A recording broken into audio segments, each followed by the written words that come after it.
My name is Tom Berto, and I am conducting this interview for the Library of Congress Veterans History Project and the Pacific Coast Air Museum on December 2nd, 2022 in Santa Rosa, California.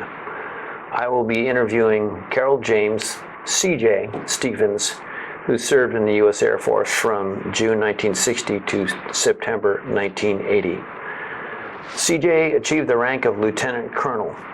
Thank you, CJ, for agreeing to be interviewed. Certainly. All right. So I want to start at the start. I see you were born in San Luis Obispo in 1940. Were your parents in the military? No. Okay, what did they do? We were a dairy farmer. Dairy farmers, okay. Yeah, at San Luis Obispo until about 1946 or 7. Okay. Your education went to high school in the San Luis Obispo area? I did, yes. Okay. Were there any, your motivations for going into the military, were there early aspirations on your part to go in the military? Yeah, there was. I wanted to fly. And that started about when I was 6 and on the ranch, and we had a dump up in the back, and I would go up and get tin cans out of the garbage can and take my dad's tools, usually lose them in the dirt, and get in trouble. But I would flatten out tin cans to make the metal to make an airplane. And so that was when I was about 8 or so. And so that was there's always been a desire to go fly. And from your point of view, joining the United States Air Force was, to you, that was the path that you saw? Or? That was part of the path.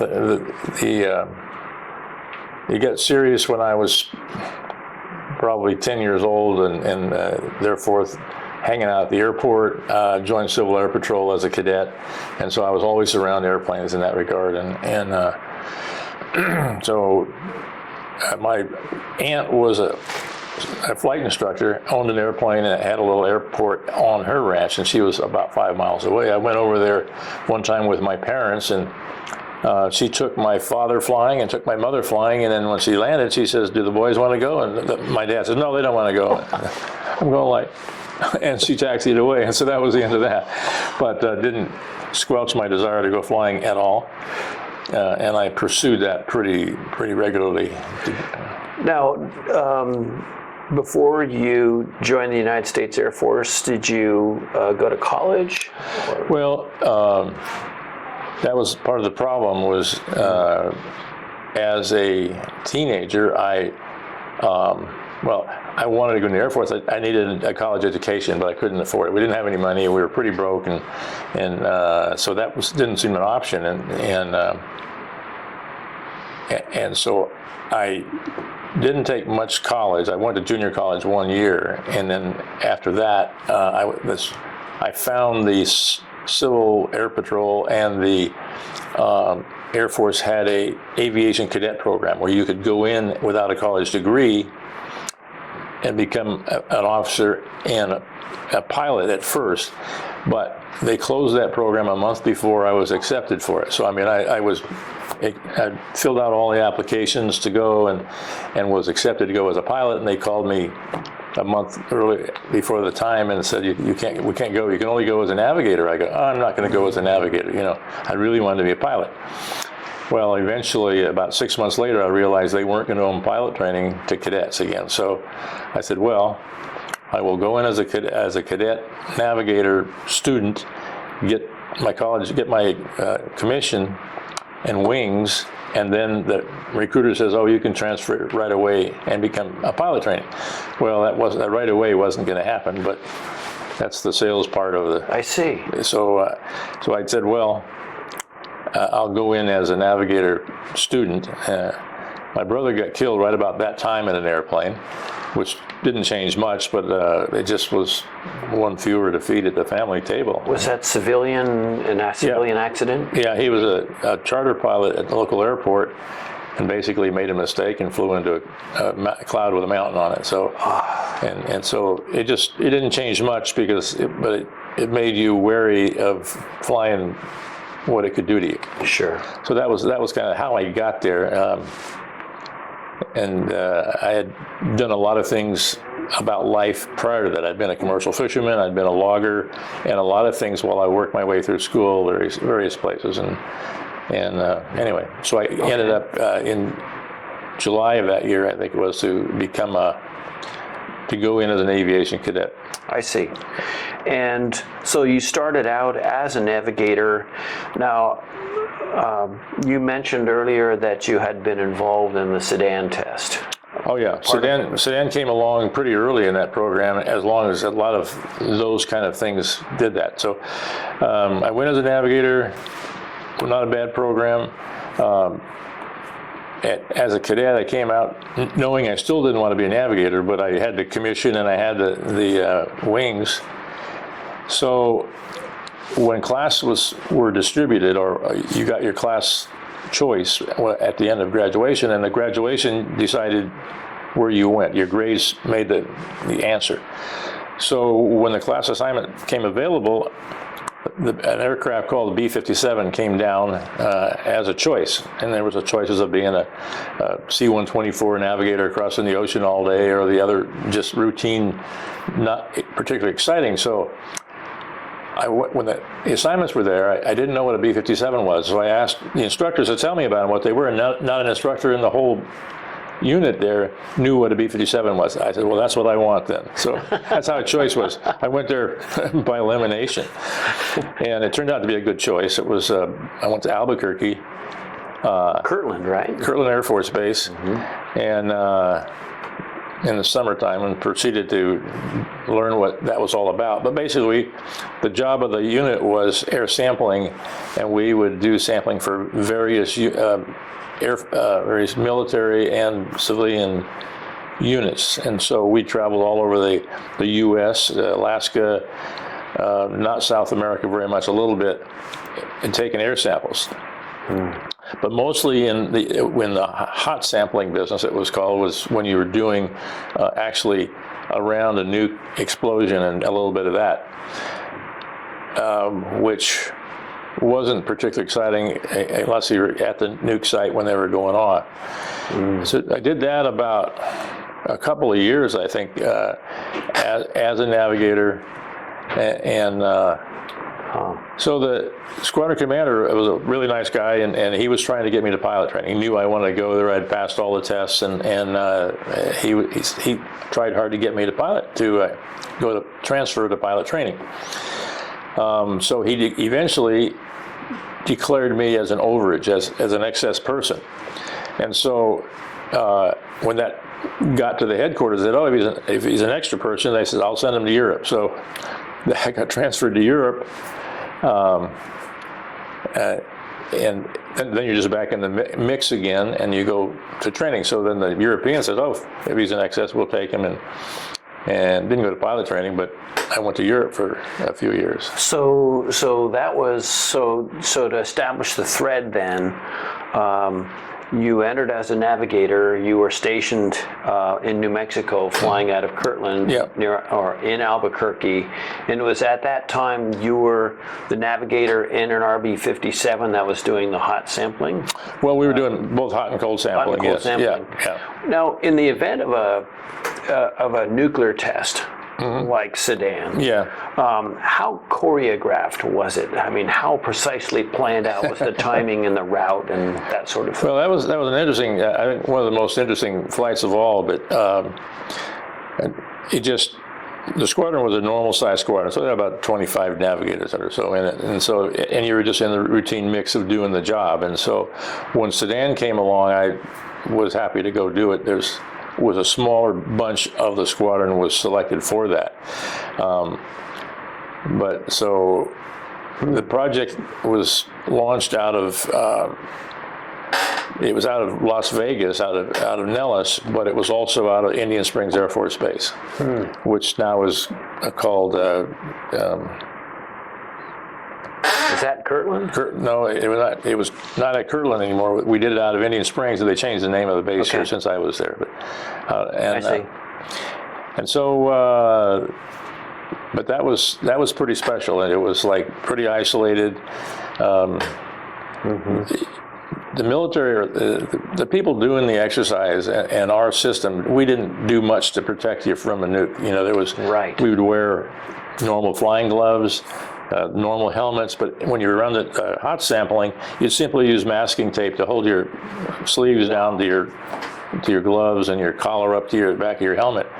But that's not very conducive to nuclear protection. Any decontamination routines after you landed? Well, yeah, we'd wear a few film badges and dosimeters that Sure. would record the amount of radiation you got during the operation. And those were recorded in the Air Force, but yet when I got cancer afterwards, they went looking for those records and they couldn't find anything about it. So we knew nothing about it, and they had to make estimations of our radiation dosage. But you got to realize now that the Sudan was a huge bomb. Yes. You hear about Hiroshima and Nagasaki was 20 kiloton explosion equivalent, but Sudan was a 103,000 ton bomb, so it was Huge. probably the biggest one we set off.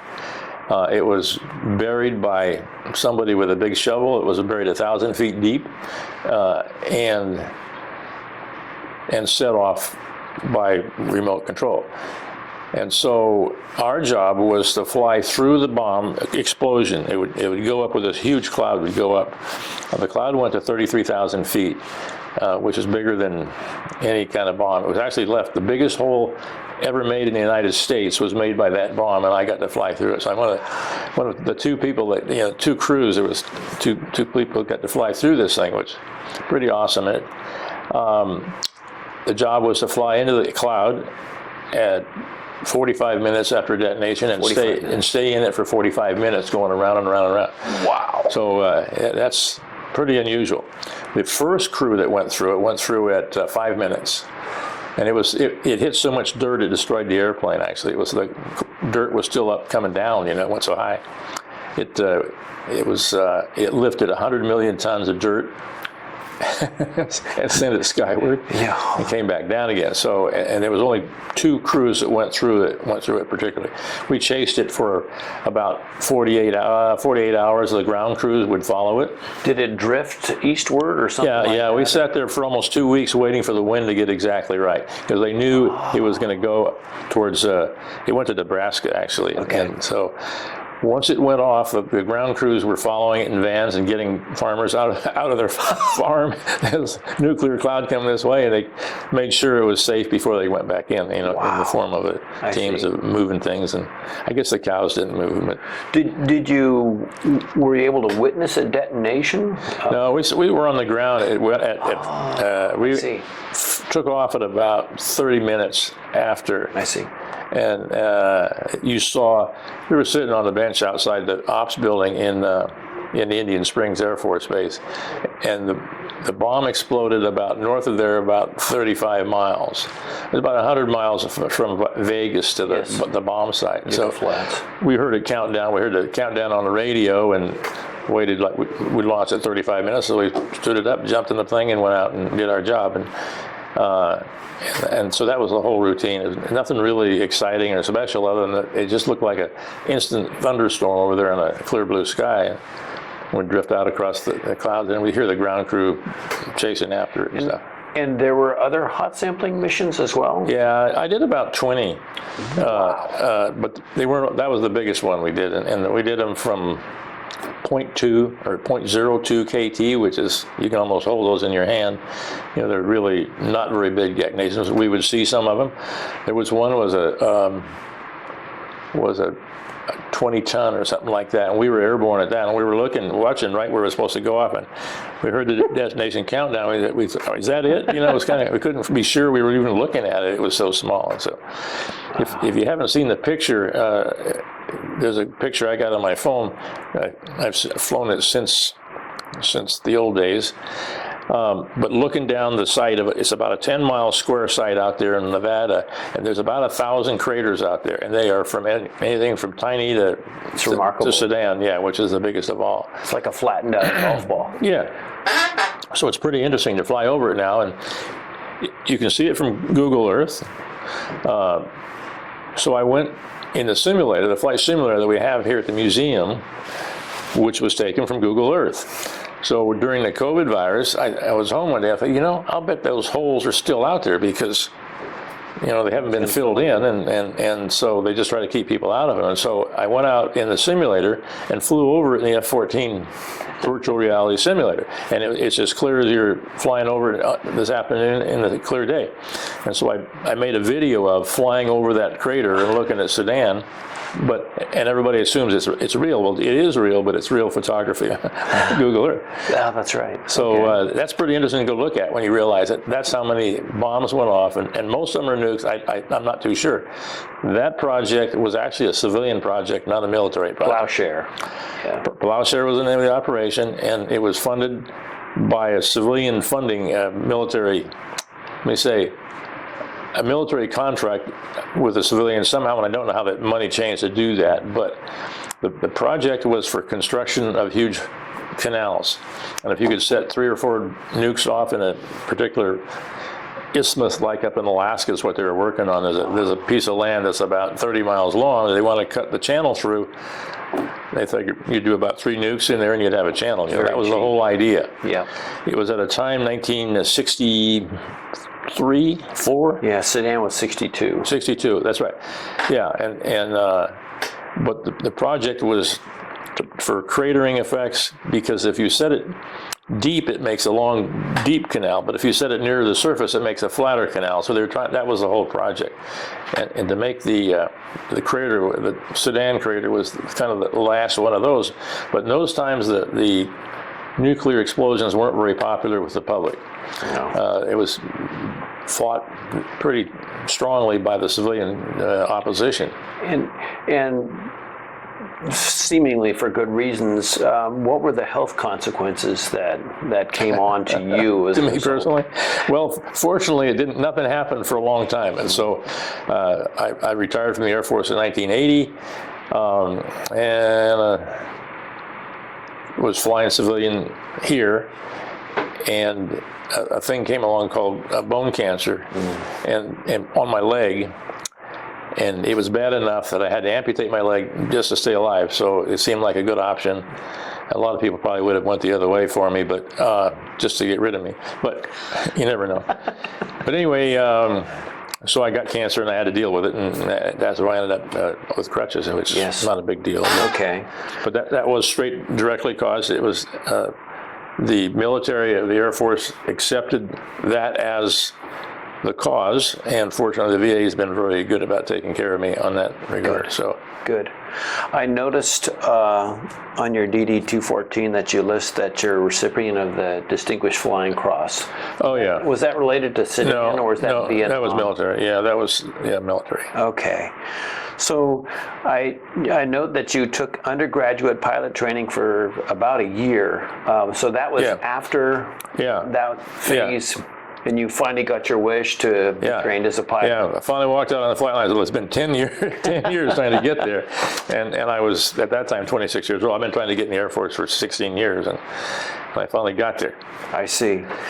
And that led to your service in the Vietnam War. Yeah. Were you flying out of Thailand in that Well, I did both, actually. I really wanted to do well.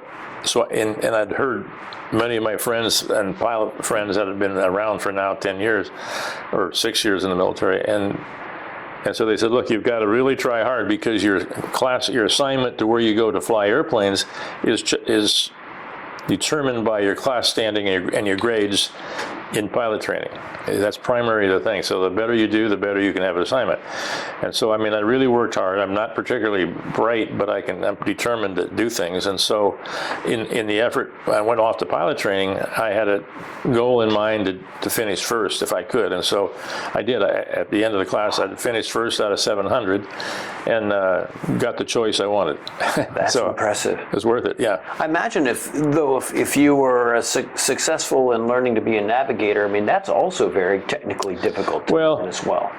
Yeah, not really. Not really. No, it's doable. It's a little effort will help, but with the pilot training is a mechanical thing. To fly an airplane, you've got physical recognition of what you're doing with the airplane and how to do it, and like that. And as a navigator, you got a pencil and a piece of paper, and you're doing calculation. You're doing some brain work, but it's not a lot. And so you're well trained in both. But pilot training is a lot more, I don't know, perceptions and stuff that you have to do with. And so nothing particularly exciting. So I see. And after, so you chose to go fight and fly in Vietnam? Well, yeah, now I was a pilot, okay, and by now I'd had, I suppose, 67, so I'd been there a couple of years already, and I had military experience, and I knew how to deal with that and solve problems of living and doing, and so that was, I enjoyed what I was doing, and the first day, I walked out, and there's an airplane, it's an Air Force airplane, a jet, and I'm going to fly it. Okay, so I really reached a goal that I'd been striving for a long time, and I was very happy about that. But I came out of there, I flew the T-37, T-38 program in pilot training, and like I said, I was enjoying every day. Yes. Out of Phoenix and Williams Air Force Base, weather was always great, or else a little too warm, and good instructors, and it went fine. I see. And then over in Vietnam, were you immediately assigned to a squadron and a group flying F-4 Phantoms? Yeah, or? well, that's kind of, once I got the assignment, there was a pretty good array of assignments in the group of 700 that I got to pick from, and I picked going to, well, at that time, it was Da Nang was in Vietnam was one of the choices that I could get. I knew before I even went to pilot training, that's where I was going to go. The war was going full stroke then, and so, I mean, when I chose that job, I knew that's the assignment was going to go to Southeast Asia, which was fine with me, but a lot of people didn't jump right on that as an opportunity, but that's what I was trained to do, and so I was happy to do that. The first, I had flown by that time, I had about 1,000 hours of civilian flying time. Wow. Just local flying, anything I could get hands on to fly during the previous to that. And so the training was at Williams Air Force Base, although we actually flew out of Casa Grande, which was 30 miles south of there. And it was the first, since I'd never been to an Air Force flight training, I got the longer program, civilian time, which was great. So I'm happy to do that. It was a 30-hour program in a 172. Well, I had probably 300 hours already in a 172, so I was pretty comfortable. And so the instructors were civilian. The first instructor I had, young guy, was younger than I was. I had more flying time than he had, which was okay. So we had a great time. I'm flying just exactly what they told me. I said, don't step out of line, don't get inventive here. So we were out flying early one morning when it was smooth in the 172, and it was a 45-minute to an hour round robin back to the base there, and the instructor been partying most of the night, so he slides back and sound asleep, we're coming back into the base at home base there, and so I thought, well, this idea came over me, so I pulled the airplane up into roll, and I rolled it just slowly, or nice 1G roll like this, and then upside down, I punched him in the ribs. I said, something's gone wrong. So he wakes up with the plane's upside down. I didn't know he'd never done one of those. And so he was grabbing all the controls at once. Everything's like, took him a while to settle down after that. The sky's down there and the ground's up there. Anyway, he said, can you show me how to do that? He'd never done one. So I showed that. So pilot training wasn't a problem, and I enjoyed that.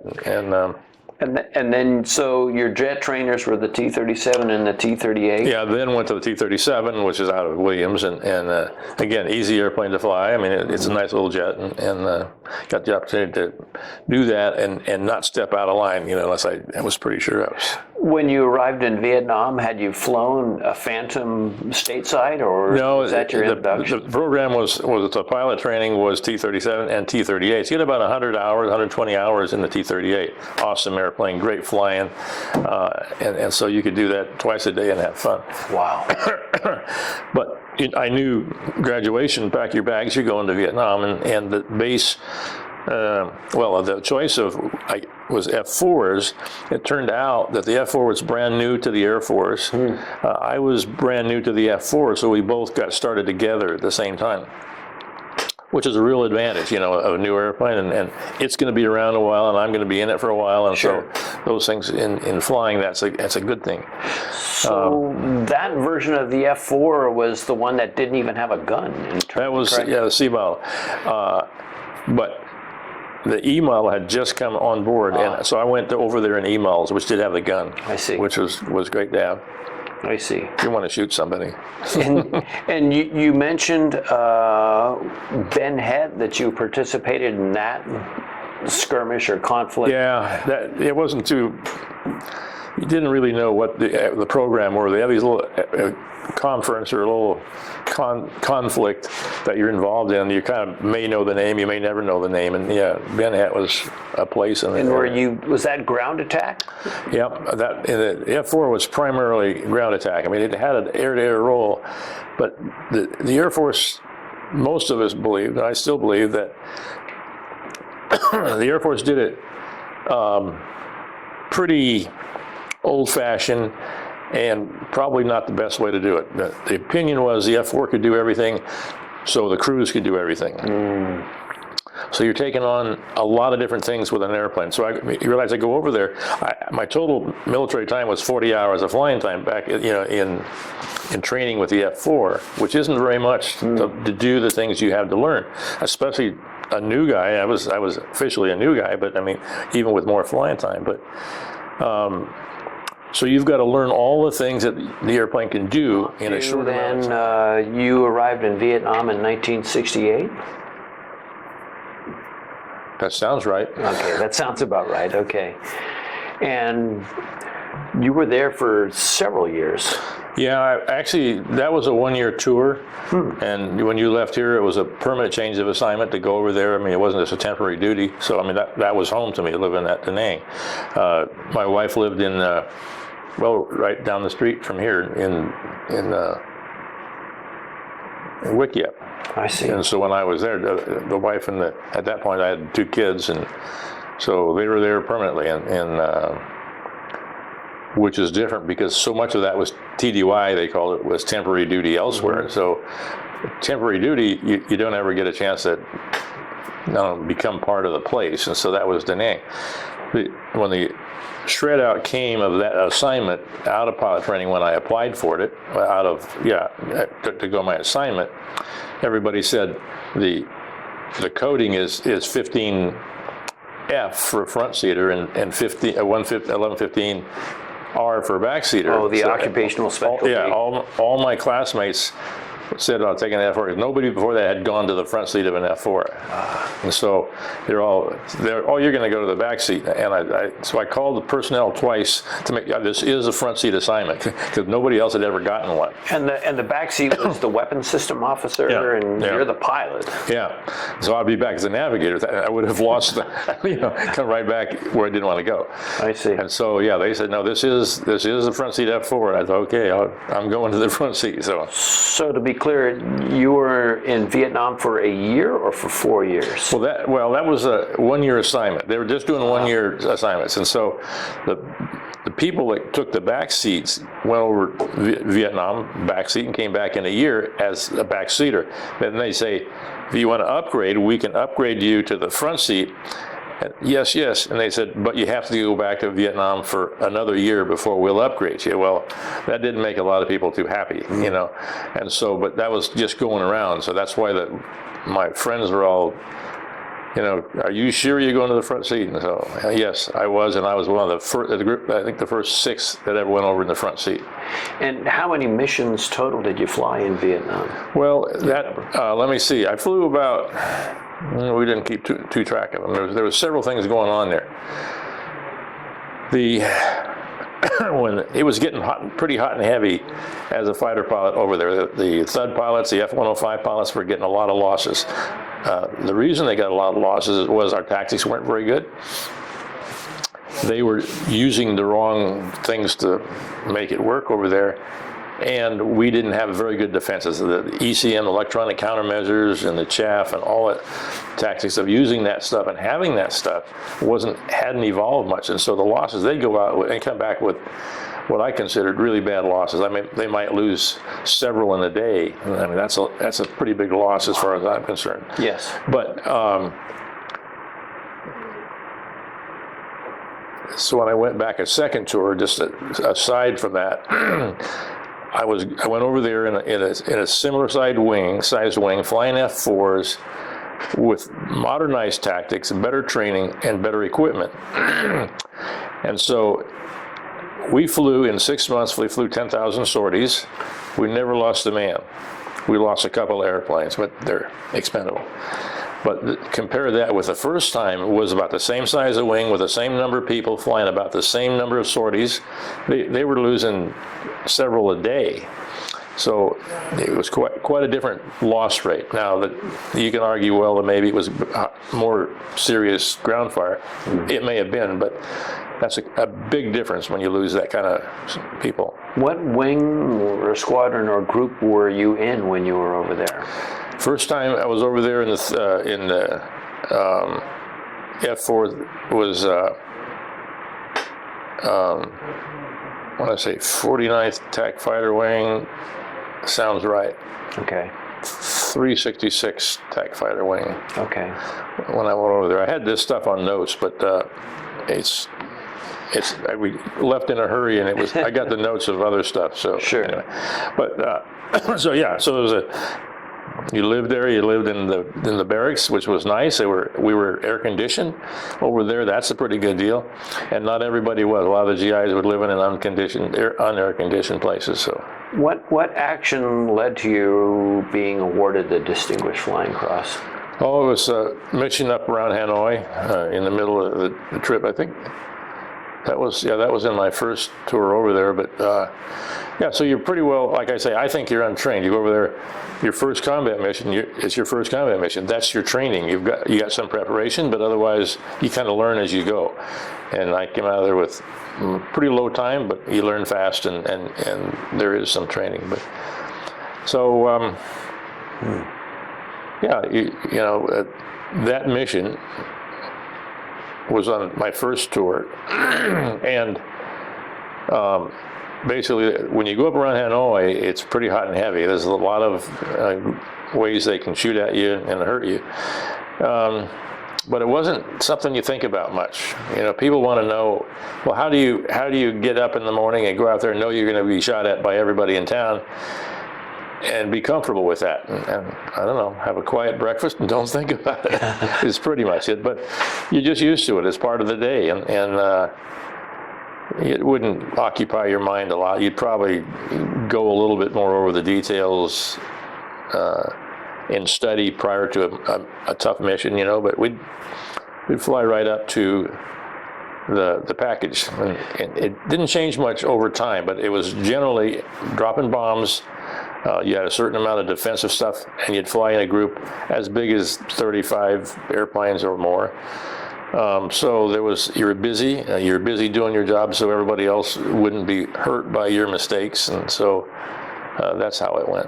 So it sounds like you're reluctant, but you have to brag. What did you do that led to the awarding of the Distinguished Flying Cross? Well, that particular mission, I came back. You don't get the medal if you don't come back. Well, it's kind of they look for, as you go through a tour, they look for what did you do on one particular mission or a particular mission. They look for a place to award and a medal, you know. So I guess you could always find one, but some were worse than others, and so that's kind of how they happen, you know. But this particular one I thought was difficult. I've told the story in a briefing, but by this time the bad guys had set up a particular. They knew when we were getting there. They knew when we were leaving. As a matter of fact, we found out later that our government was sending our target information to Sweden, which would then send it on to Hanoi. So they had the target before we did. So it made it more exciting. But they knew where we were coming from, so they would have the first line of defense would be MiGs. So they would have one or two to come up. Early on, they brought a lot of them up. But when, what's her name? Christina's father, what's her last name? Robin Olds. Robin Olds kind of taught him that's not a good idea. Operation Bolo. When Bolo came around. And that happened before I got there. And that turned their offenses, really slowed them down. They used to send up their whole Air Force. Then they'd send one or two up just to annoy us. So Bolo was a misdirection operation where they pretended to be F-105s. That's right. And they'd come in there and they'd always had a pretty free go of it, and then the MiGs would come up and have a real fight. So Bolo taught them don't do that. And after that, they might send up one or might send up two. And so it would make it, and it changed the tactics. Rather than come up to get in a dogfight, they would come up just to break us up in formation, because we would be in a certain level box formation, flying basically 8 abreast, about 1,000 feet apart. So we're like spread out, good defenses. You can see better that way, and it makes the fight better. And we would go through a certain band where they would send up one or two to hopefully we'd scatter out, because we had so much jamming going on, they couldn't see us on radar very well. It was just a blur. So if they could get somebody to spread out a formation, he would be singled out as a target on radar. I see. We'd no longer, he could be detected because he's no longer being covered by the jamming. He's not covered by the rest of the jamming. So that would go on for, it seemed like a long time, but it was probably 4 or 5 minutes. And during that time, you had to deal with that. And then right after that, they would just disappear, and then there was this ground fire coming up. Big guns could reach us at about any altitude, the bigger they were. So you had to look out for that for the next couple minutes. And then after that, well, let's see, there'd be, I don't know, their ECM would do a job on that, and then would be more ground fire, and then you're in the target area, and then they had all their guns around the target. So were you escorting B-52s or F-105s, or were you with the ground attack? We were the target, the lead. You were it. We were carrying bombs, usually as much as you could carry. I mean, you'd weigh 58,000 pounds, so. Wow. And you're full tank of gas, and you needed it all, because even though it wasn't that far, carrying that much ordnance and going that far, you needed all the fuel you could get. You didn't have enough fuel to go and do the mission and get back. So you counted on a tanker. Wow. Which makes it really get hairy. So I recall this particular day that you're asking about I was on the right side of basically 8 airplanes 1,000 feet apart and some different stacking. And we were just coming through the band where the missiles would be there. And I was, like I said, on the right side, and the guy that was 6,000 feet behind me said, Bronco 2, right below you. And that means, so I did this looking for it, didn't see it, but I rolled wings level, and at probably 2,000 feet coming at me at 2,000 miles an hour was a missile. I mean, they're just getting bigger. 2,000 miles an hour is pretty fast. And get bigger and bigger. And it just blew up, and it was just out of the range where it would hurt me. The stuff would go all around, but forget that, I'm on to the next problem. And so during this melee of missiles, the outside 4 airplanes had moved wider, which they weren't supposed to do. And so as we approach the target, the roll-in is going to be to the right, and you roll in a very unusual way with the close wingman, number 2, would be on the inside. So at roll-in time, you're at about 15,000 feet. The leader gives a big wing flash, which means the 2 come right at me. So you go full blower and go right at them and just duck under them about 100 feet below them and come up the other side. And as you duck under them, the 3 and 4 would both cross, and everybody would swap sides. So you come out like wringing out a sock.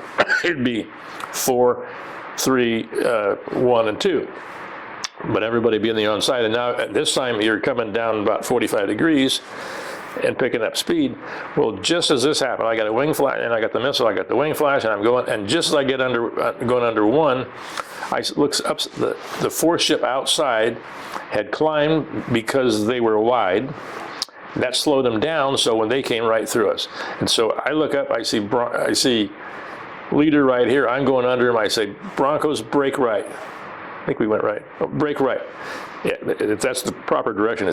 So they're all, the whole flight's breaking into a hard direction. These guys, we go 4-ship through 4-ship, like this, and came out the other side and on with it. And everybody's coming down, dropping bombs as they come down. So it's really exciting, you know. I still remember the Bronco 2. That's my password on those things. Well, your call sign or? Yeah, well, we were Broncos and I was 2, so I needed to tell our flight to go right, and they're just going to mesh with us. It worked fine. But so now, all 30, excuse me. Is it okay if I have a drink? Okay. So all 36 of us are doing that same thing, coming downhill. And as you sort out, you've reversed formation, but you're coming down at 45 degrees. And everybody drops on lead's bomb. He does a good dive bomb and gets accurate bombs, but you're flying off a formation off of him, and when he drops his, you drop all of yours. And now it's just a gaggle they call jink out. Everybody's going in a different direction to stay. The ground fire is going everywhere. And I looked ahead and I saw so much explosions going off, like the sky was covered with exploding bombs. And I thought, oh, that's just the ground fire, the CBU, the cluster bombs hitting the ground. And I thought, no, we're not carrying cluster bombs. Those are actually, ground fire was going up. It looked like a massive exchange of bullets. So, you know, you've got your blood pressure's up to at least normal. You jink out and head off towards the bank where the tankers are coming in from the south. You're working your way that way, but just trying not to hit any of the other 30-some airplanes doing the same thing. And then you work your way and get a little farther and a little higher, and they get a little farther out of your mind. And eventually it's over with, and you just go to the tanker. So I end up going to the, being the first one in that direction, just because I was in the lead flight to start with. And it's about, I don't know, 40 miles to the tanker. And I know it was farther than that when we briefed it, but we were so short on fuel because everybody was using afterburner, was used as fuel. And I think was first or second to the tanker, and they were putting 8 fighters on a single tanker. Wow. It was a horrible idea because they have one nozzle, and you can only get one nozzle. And so I got there, and I had about 3 or 4 minutes of fuel left when I get there. And of course, I let them know that I need to hurry along. And so I was first on there, and I got about 2 minutes on the tanker, which is a couple hundred pounds, maybe 1,000 pounds. I got to get out of the way because the next guy's worse, and then whoever's low is in next, and whoever's low is next, and then it's like, you remember the old carnival act where the guy has those poles on the table and goes around and around and puts a plate on it, and he keeps this one, and then now he's got to run over and do this one. Keep them all happy. Yeah, and that's what exactly what I felt like. I'm next.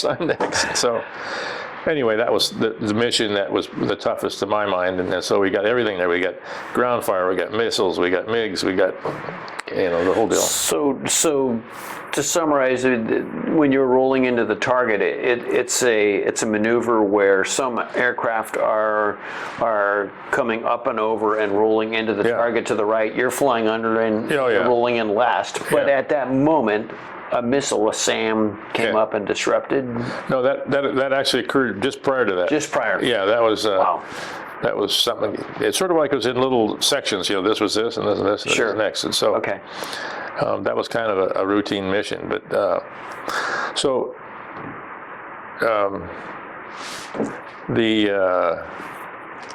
there was a 100 mission rule that was on an up north mission was a counter. You got 100 mission, you could go home. And so that was pretty common. I never got 100. I was, if you count 2 tours, I got over 100. I got 230 something missions total. But